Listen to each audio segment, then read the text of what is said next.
આ તો ગીતમાં ભલે લખ્યું છે કે પિતાના કાળજાનો કટકો, પણ પિતાનું આખું કાળજું એટલે દીકરી. દીકરી ન હોય ને ઘરમાં તો ઘર ખાવાને દોડે.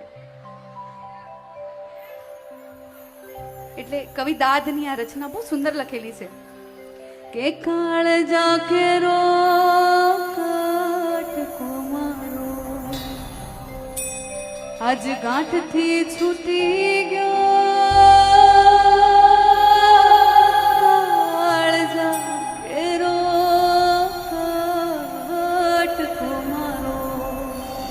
આજ ગાંઠથી છૂટી ગયો પણ મમતારું જેમ મેળુમાં વીરડો ઉઠી ગયો. કાળજા કેરો કટકો મારો આજ ગાંઠથી છૂટી છબ તો નહીં જેનો ધરતી ઉપર ઈ પગ ત્યાંથી જી ગયો. છબ તો નહીં જેનો ધરતી ઉપર ઈ પગ ત્યાંથી જી ગયો. આજ ડુંગરા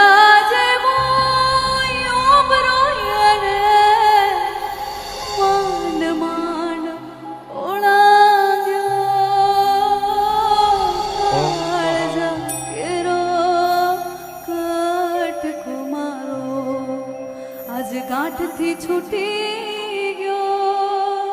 આ ગીત છે ને બહુ મોટું છે, પણ આખા ગીતનો સાર છે ને છેલ્લી કડીમાં છે. લૂંટાઈ ગયો મારો લાડ ખજાનો, કવિ દાદ કેવું જોતો રહ્યો. લૂંટાઈ ગયો મારો લાડ ખજાનો, કવિ દાદ કે હું જોતો રહ્યો. આ જાન ગઈ જાણે જાન લઈ હું તો હા સુનો માનવડો. કાળજા કેરો કટકો મારો આજ ગાંઠથી છૂટી